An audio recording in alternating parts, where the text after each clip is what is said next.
پاکستان میں آنے والا تباہ کن سیلاب کلائمیٹ چینج کا ہی نتیجہ ہے۔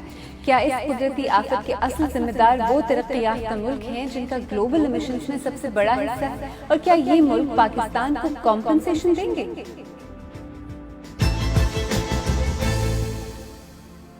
میرا نام عالیہ نازکی ہے اور آپ BBC اردو کا پروگرام سیربین دیکھ رہے ہیں۔ آب و ہوا میں تبدیلی یا کلائمیٹ چینج کا ذمہ دار جو گرین ہاؤس گیسز کے گلوبل ایمیشنز ہیں، ان میں پاکستان کا کنٹریبیوشن 1% بھی نہیں، لیکن اس کے بدترین اثرات پاکستان میں آلریڈی دیکھے جا رہے ہیں، اور اب تو انٹرنیشنل کمیونٹی اور کچھ لیڈرز بھی یہی بات کر رہے ہیں۔ فجی کے وزیر اعظم فرینک بینیمارامہ نے کہا کہ یہ پاکستانیوں کا قصور نہیں، سب سے زیادہ ذمہ داری ان ممالک کی ہے جن کے ایمیشنز بہت زیادہ ہیں۔ برطانیہ کی لیبر پارٹی کے سابق رہنما جیرمی کوربن نے لکھا کہ کلائمیٹ چینج پاکستان، چین اور یورپ میں تاریخی سیلاب کا باعث ہے، پاکستانیوں کے لیے فوری حمایت کی ضرورت ہے۔ برطانیہ کی ہی لیبر ایم پی بیل ریبیرو ایڈی نے کہا کہ پاکستان کے گلوبل ایمیشنز 1% سے بھی کم ہیں۔ گلوبل نارتھ کے ممالک جن کا کلائمیٹ چینج میں سب سے زیادہ حصہ ہے، انہیں مدد کے لیے آگے آنا چاہیے۔ اور ایک اور برطانوی ایم پی کلاڈیا ویب نے کہا کہ پاکستان اس وقت کلائمیٹ چینج کا مرکز ہے، قرضہ معاف کریں اور پاکستان کو فوراً کلائمیٹ کمپنسیشن دیں۔ کلائمیٹ کمپنسیشن کی بات تو ہو رہی ہے، لیکن سائنس کیا کہتی ہے؟ کیا اس سیلاب کی وجہ واقعی کلائمیٹ چینج ہے، اور پاکستان پر ہی اتنا اثر کیوں پڑ رہا ہے؟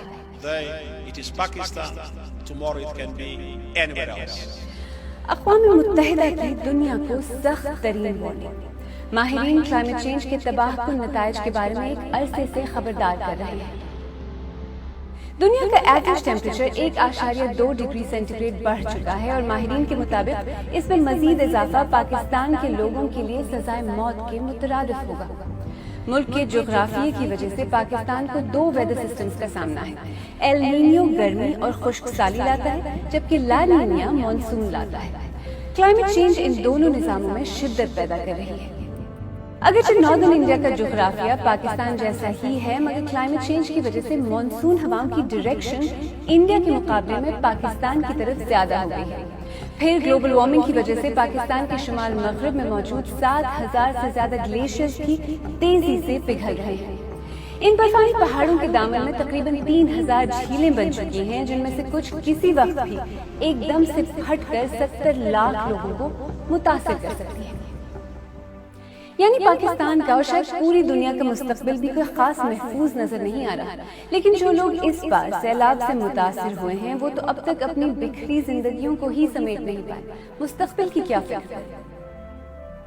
کہاں ابھی گھر بیٹھیں گے، کہاں کب پانی نکلے گا؟ اگر دیکھو نا پانی ہمارا تو آپ کا خود کو رونا آ جائے گا۔ کچی چھت ہے وہ تو بالکل ٹوٹ گئی ہے، اور یہ کہ سارا سامان ہمارا پانی کے اندر بہہ رہا ہے، اور یہاں پر نا اتنے سارے جانور پیدا ہو گئے اس پانی کے اندر، یہاں تک کہ یہاں پر سانپ نکل چکے ہیں جو بچوں کو 2-3 بچوں کو تو کاٹ چکے ہیں، زخم ہو گیا، بخار میں مبتلا ہیں، یہاں کوئی میڈیسن وغیرہ کا بھی یہاں پر کوئی انتظامات نہیں ہے۔ کھانا پینا دیتا ہے جو اللہ اللہ۔ ویسے پاکستان سمیت دنیا بھر میں کلائمیٹ چینج سے ہونے والی تباہ کاریاں اچانک سامنے نہیں آئیں۔ دنیا بھر کے ماہرین اور سیاستدان جانتے تھے کہ حالات کس طرف جا رہے ہیں۔ سب سے زیادہ خطرے سے دوچار ممالک آنے والے حالات سے خود کو بچانے کے لیے دنیا کے صنعتی اور امیر ممالک سے اپیلیں کرتے رہے۔ For those who have eyes to see, for those who have ears to listen, and for those who have a heart to feel, 1.5 is what we need to survive. 2 degrees, yes, SG, is a death sentence. We cannot wait for speeches when the sea is rising around us all the time. Pacific island کے چھوٹے سے ملک twelve کے وزیر خارجہ نے تو علامتی طور پر سمندر کے پانی میں کھڑے ہو کر دنیا سے اپیل کی۔ دنیا کے ممالک کچھ اقدامات کر تو رہے ہیں، لیکن وہ خطرے سے سب سے زیادہ متاثر ممالک کی نظر میں نہ تو کافی ہیں اور نہ ہی ہنگامی بنیادوں پر، ان کے لیے شاید پہلے ہی دیر ہو چکی ہے۔ اور پاکستان کے لیے مسئلہ صرف بارشیں اور سیلاب ہی نہیں، ہر طرح کے ویدر پیٹرنز میں شدت آ رہی ہے۔ کچھ ہی مہینے پہلے ملک کو شدید گرمی کی لہر کا سامنا تھا، جس سے جانیں گئیں اور روزگار تباہ۔ ایسے خالی بنے ادھر بہت گرمی ہے، ادھر پانی بھی نہیں ہے، گرمی کو چلے جاتے ہیں کوئٹہ۔ گرمی سر اتنی ہوتی ہے نا، جو یہ پرندے نہیں اوپر سے جا رہے ہیں وہ بھی مر جاتے ہیں. لوگ روڈوں پر چکر لگاتے ہیں, وہ بھی گر جاتے ہیں, کوئی مر جاتا ہے, کوئی بچ جاتا ہے. 2-3 سال ہو گئے, گرمی بہت زیادہ. پھر سردی کو یہاں آتے ہیں, نہیں بجلی نہیں کچھ بھی نہیں ہے ادھر, اسی وجہ سے جاتے ہیں. نہیں کوئی ہم لوگوں کو مکان ہے, نہیں کوئی جھوپڑیوں میں بھی کیا زندگی ہے سر. گرمی میں ادھر ہو جائیں تو بچوں کے ساتھ مر جائیں گے سر. ایک تو بے گھر ہے, ہم لوگوں کو گھر یہی ہے. اور ہم ایمیشنز کی بات تو کرتے ہیں, لیکن آئیں کوئکلی یہ دیکھیں کہ آخر سب سے زیادہ گرین ہاؤس گیسز کا اخراج کون سے ملک کرتے ہیں.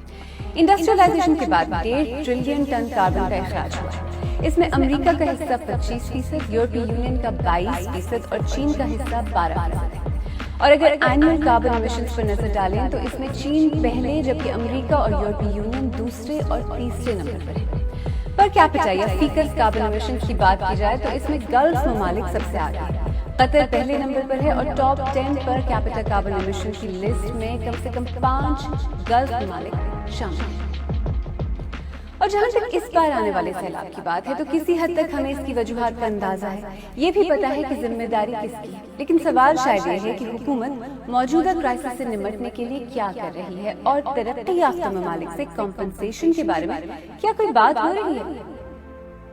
ابھی ہم نے اپیل کی ہے, کچھ ملکوں نے بہت امداد بالکل فراہم کی ہے, لیکن مطالبہ واضح ہے. جن ممالک نے یہ سارا مسئلہ کریٹ کیا ہے وہ ذمہ داری سنبھالیں, مہربانی کریں, اور انسانیت کے ناطے ہی اس ہیومینیٹیرین ڈیزاسٹر کو میں اپنی امداد کریں, اور بعد میں پاکستان سے بیٹھ کر اپنے ممالک کے لیے بھی اور ہمارے ملک کے لیے بھی منصوبہ بندی کریں, جہاں ہم قدرت سے یہ توقع نہ رکھیں کہ وہ خود سے پھر توازن اپنا پکڑ لے گی. یہ توازن ختم ہو چکا ہے, اور اس توازن کو واپس لانے, اپنی کسی بھی نہج پر لانے کے لیے بڑے بڑے اقدامات لینے ہوں گے. وہ پاکستان نے نہیں لینے ہوں گے, وہ دوسرے امیر ممالک نے لینے ہوں گے. تو کیا انٹرنیشنل لیول پر کوئی اگریمنٹ ہے کہ پاکستان جیسے ممالک کی مدد کیسے کی جائے؟ There is definitely an agreement جو کہ جس کو کہتے ہیں WARSA Loss and Damage Mechanism that was negotiated in one of the UNFCCC COP meetings, اور اس کو وہ پیرس اگریمنٹ کا بھی حصہ ہے. لیکن مسئلہ یہ ہے کہ لاس اینڈ ڈیمیج میکنزم کے ذریعے جو اس وقت ان کے اندر جو فنڈنگ ہے وہ بہت کم ہے. زیادہ تر جو موسٹ ریسنٹلی جو UNFCCC کی جو کانفرنس پارٹیز میٹنگز ہو رہی ہیں, وہاں پہ جو ڈیولپنگ کنٹریز کے ریپرزینٹیٹیوز ہیں وہ یہ کوشش کر رہے ہیں کہ جو ڈیولپڈ کنٹریز ہیں وہ اس چیز کی رسپانسبلٹی لیں کہ ان کی جو وجہ سے جو کلائمیٹ چینج ہو رہا ہے اس کی وجہ سے وہ ان کو جو ڈیولپنگ کنٹریز ہیں وہاں پہ ان کو کمپنسیٹ کرنے کی ضرورت ہے, اور ساتھ ساتھ جو لاس اور ڈیمیجز ہو رہے ہیں ایکسٹریم ایونٹس کی وجہ سے, فلڈنگ ہو گئی, ڈراؤٹ ہو گیا, ہیٹ ویوز ہو گئی, اس کو وہ کمپنسیٹ کرنے کے لیے ڈیولپنگ کنٹریز کو ان کو پیسے دینے چاہیے.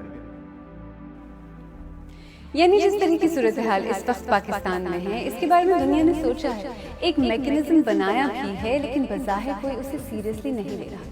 یعنی پاکستان اور اس جیسے دوسرے ممالک جو اس وقت کلائمیٹ چینج کی فرنٹ لائن پر ہیں, ان کی مدد امداد نہیں, آلموسٹ ایک آبلیگیشن. کلائمیٹ چینج کے خطرات کے بارے میں وارننگز آلریڈی پاکستان جیسے ممالک کے لیے ایک ریالٹی ہے. پاکستان کو اپنی لیول پر اس خطرے سے نمٹنے کے لیے ظاہر ہے اقدامات کرنے ہوں گے, لیکن یہ مسئلہ صرف پاکستان کا نہیں, اور نہ ہی اس کا حل پاکستان اکیلے نکال سکتا ہے.